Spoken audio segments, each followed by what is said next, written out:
Assalamualaikum warahmatullahi wabarakatuh. Selamat sore, perkenalkan nama saya Aulia Ramadanti dengan NIM 2422019 dari kelas MAN 4A. Pada kesempatan ini saya akan mempresentasikan mata kuliah manajemen operasional dengan judul Sistem Produksi, Persediaan, dan Rantai Pasok yang Tangguh. Dalam presentasi ini, saya akan membahas bagaimana sistem operasi dalam perusahaan dirancang agar efisien sekaligus mampu bertahan menghadapi gangguan.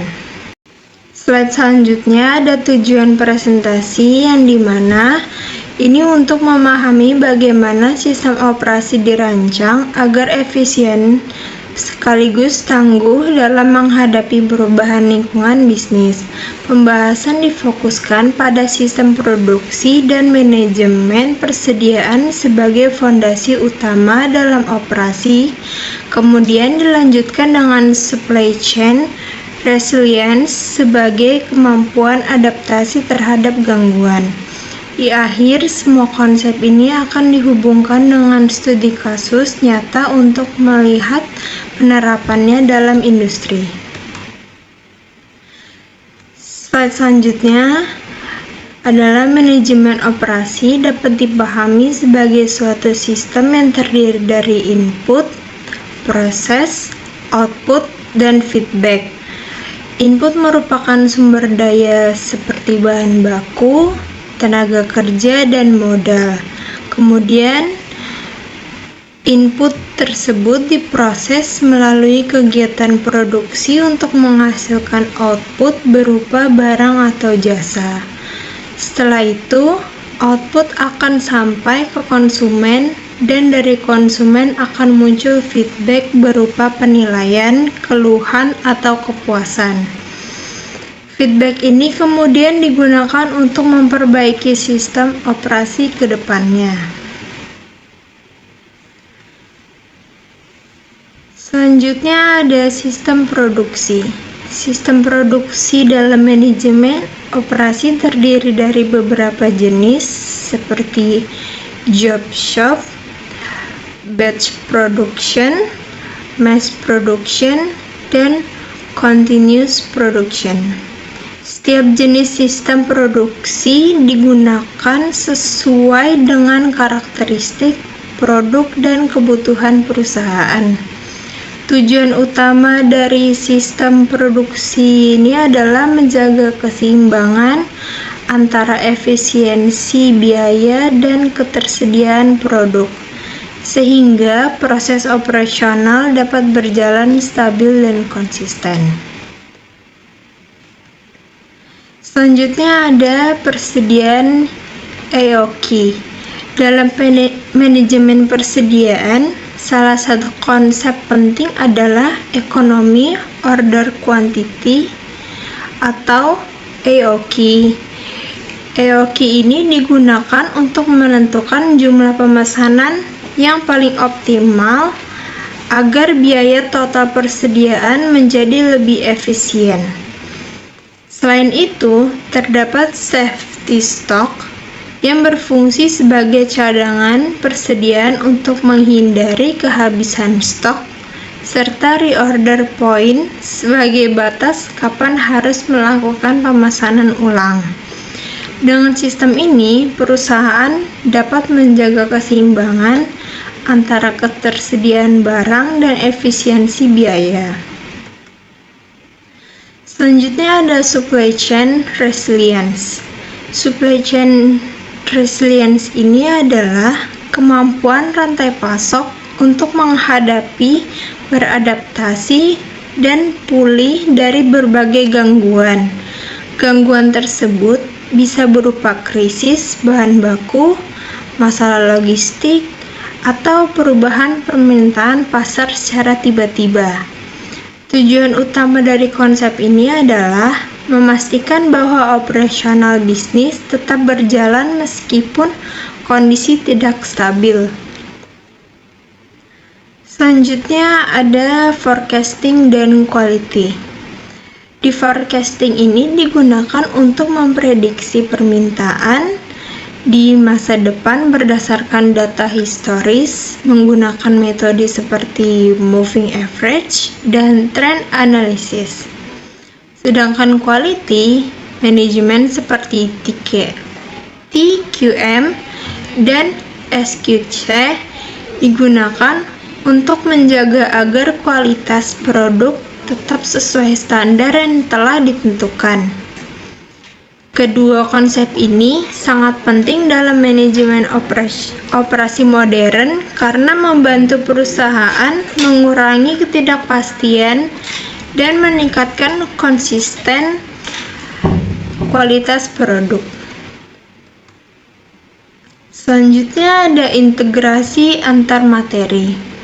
Pada bagian ini dapat dilihat bahwa sistem operasi terdiri dari beberapa komponen yang saling terhubung.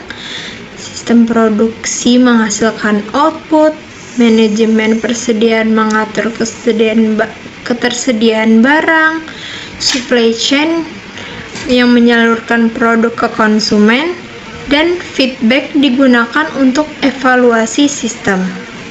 Keempat komponen ini tidak berdiri sendiri tetapi saling mempengaruhi dalam satu sistem yang terintegrasi. Selanjutnya ada analisis studi kasus. Studi kasus PT Indofood Sukses Makmur Tbk menunjukkan penerapan nyata manajemen operasi dalam skala besar. Perusahaan ini memiliki sistem produksi massal yang didukung oleh jaringan distribusi yang luas, sehingga mampu menjangkau pasar nasional secara efisien. Selain itu, Indofood juga menerapkan strategi distribusi berlapis untuk menjaga ketersediaan produk di pasar. Namun, persediaan masih menghadapi tantangan berupa ketergantungan terhadap bahan baku impor seperti gandum yang dipengaruhi kondisi global.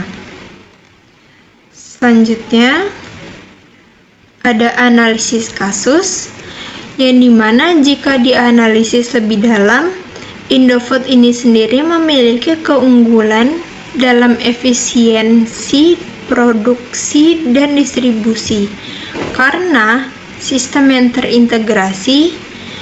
Namun dari sisi supply chain terdapat risiko ketergantungan terhadap bahan baku impor yang dapat mengganggu stabilitas produksi. Hal ini menunjukkan bahwa efisiensi saja tidak cukup, tetapi perusahaan juga harus memiliki fleksibilitas dan kemampuan adaptasi atau supply chain resilience. Selanjutnya ada rekomendasi solusi. Berdasarkan analisis tersebut, terdapat beberapa rekomendasi yang dapat diterapkan. Yang pertama adalah diversifikasi pemasok agar perusahaan tidak bergantung pada satu sumber bahan baku. Yang kedua adalah digitalisasi supply chain untuk memantau aliran barang secara real time.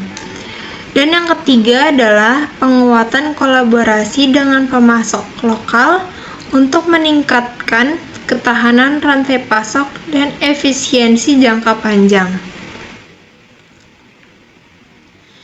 Di slide ini saya membuka sesi tanya jawab. Silakan jika ada yang bertanya terkait materi yang sudah saya akan dipersilakan.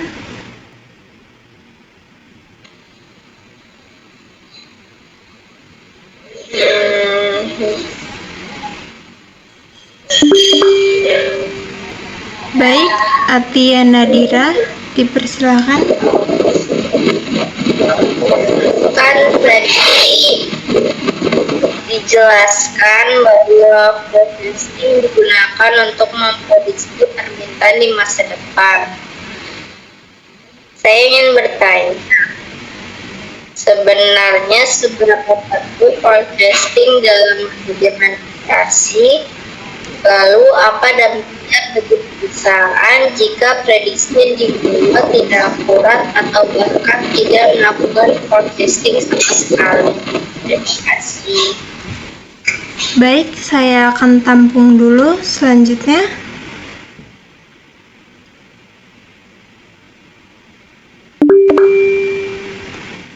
Baik, Devina,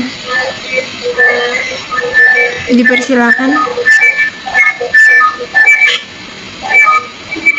Jadi saya mau bertanya, hubungannya forecasting sama resilience itu apa? Oke, baik. Terima kasih. Baik, saya akan menjawab pertanyaan dari Atia tadi. Jawabannya adalah forecasting penting dalam manajemen operasi karena membantu perusahaan memprediksi permintaan di masa depan berdasarkan data historis dan pola permintaan. Dengan adanya prediksi ini, perusahaan dapat merencanakan produksi, pengadaan bahan baku, dan pengelolaan persediaan secara lebih tepat dan efisien.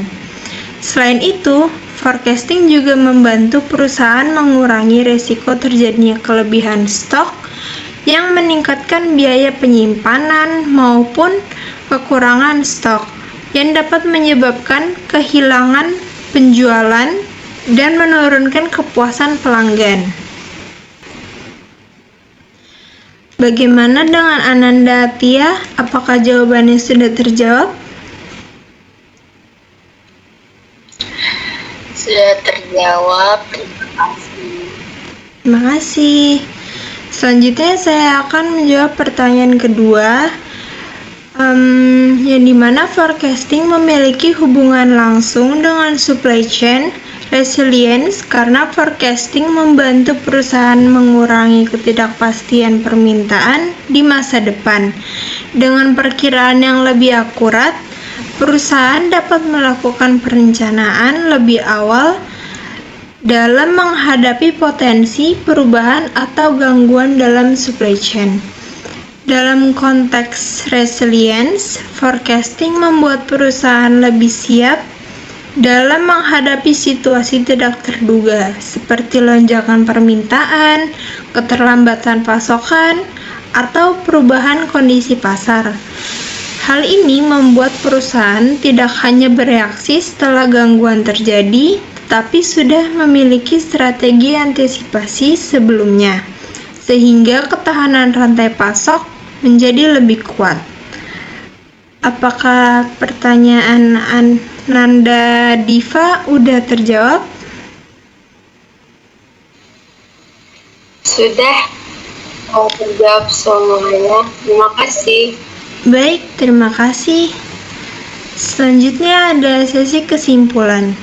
Di sini, sebagai kesimpulan, sistem produksi dan persediaan merupakan fondasi utama dalam manajemen operasi. Supply chain resilience diperlukan untuk menghadapi gangguan eksternal.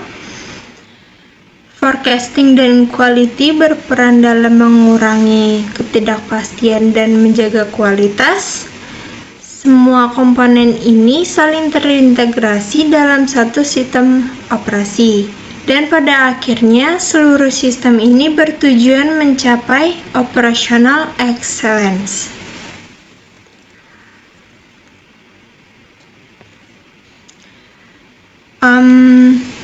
Oke, baik. Selanjutnya di sini ada referensi yang saya gunakan. Ada 5 referensi. Sekian demi presentasi yang saya dapat sampaikan. Terima kasih atas perhatian yang diberikan. Maaf bila ada salah kata.